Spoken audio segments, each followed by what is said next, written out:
পরোটা খেতে খেতেই আজকে দিনের শুরুটা করলাম। তো সকাল সকাল পরোটা কেন খাচ্ছি সেটা বলি। বাপি আর আমি একটুখানি বেরিয়েছিলাম আজকে একটু কেনাকাটা করতে যাব বলে, তাই সকালে বাড়ি থেকে না খেয়ে বেরিয়েছি। তাই দোকান থেকে একটু পরোটা খেয়ে তারপর বাপি আর আমি ট্রেনে উঠে পড়লাম। তো ট্রেনে করে চলে যাচ্ছি আমরা বনগাঁ প্ল্যাটফর্মের দিকে।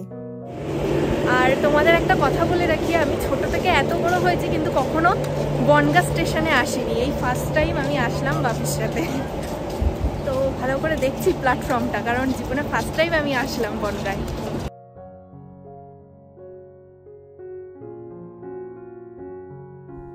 তো ট্রেন থেকে আমরা এখন নেমে পড়লাম, নেমে সোজা প্ল্যাটফর্মের দিকে হেঁটে যাচ্ছি। প্ল্যাটফর্মে তো ভীষণ ভিড়, ভিড় ঠেলে সামনের দিকে এগিয়ে চললাম টোটো স্ট্যান্ডের দিকে। এবার টোটো স্ট্যান্ডে এসে আমরা আমাদের গন্তব্যে যাব, যার জন্য টোটো ভাড়া ঠিক করছিলাম যে কে কিরকম দাম নেয়। এক একজন এক এক রকম দাম বলছিল। আর আরেকটা কথা বলে রাখি, আজকে আমার সাথে তোমাদের দাদা নেই, আমি একাই এসেছি বাপির সাথে। ওর একটু কাজ আছে যার জন্য আসতে পারিনি। তো তারপর আমরা টোটোটা ঠিক করে নিলাম। এরপর টোটো চেপে আমরা চলে গেলাম আমাদের ডেস্টিনেশন, তো শাড়ি কিনতে। তো অবশেষে আমরা দোকানের সামনে চলে এসেছি আর এখন আমরা দোকানের ভিতরে ঢুকছি। তা ঢুকেই প্রথমে দেখতে পাচ্ছ যে সামনে রয়েছে দোকানের মালিক। এই কাকুই আমাদের সবকিছু দেখাচ্ছিল ফার্স্টে।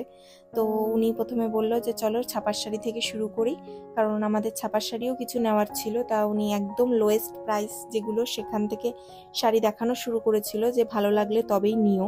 যেহেতু আমরা এখানে নতুন, মানে নতুন ফার্স্ট টাইম আমরা এই দোকানে আসলাম, তো সেই কারণে এখানে কিছু শাড়ি দেখে উপরে চলে গেলাম। উপরে অনেক ধরনের শাড়ি আছে, তার মধ্যে সিল্কের ভ্যারাইটি বেশি রয়েছে, তো সেগুলোই এখন দেখব। এখানে বসি, কাকু শাড়ি দেখা সিল্কের।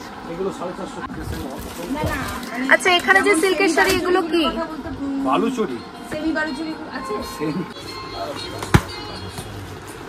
আরে এখন তো হচ্ছে Bishnupuri, Bishnupuri silk muslin. Impossible free শাড়ির নাম 850 টাকা।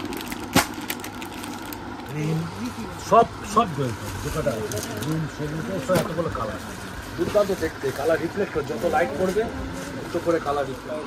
ছোট নাকি ওখানে সিল না নিলে সরাস না না, ছোট হতে যাবে মনে হচ্ছে। সেইটা খুব সুন্দর।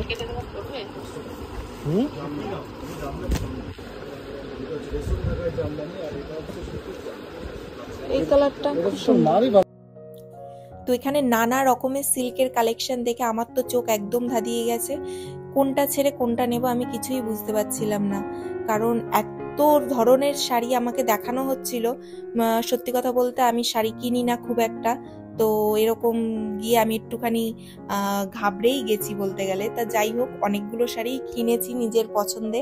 বাপি যদিও হেল্প করেছে, তারপরে একটুখানি ছাপার শাড়ি কিনে নিচ্ছিলাম, কারণ বাড়িতে পরার জন্য কিন্তু সবসময় ছাপার শাড়িটাই পারফেক্ট। আমাদের এখন স্টেশনের দিকে যাচ্ছি, মোটামুটি অনেক কিছুই নিয়েছি আর দামটাও অনেক কম মনে হলো। যাই হোক, ঘুরতে এসে অনেক কিছু কেনা হয়ে গেল। আজকের ভিডিওটা এখানেই শেষ করে দিচ্ছি। ভালো লাগলে অবশ্যই একটা লাইক করে দেবে আর আমাদের চ্যানেলটা সাবস্ক্রাইব করতে কিন্তু একদম ভুলবে না।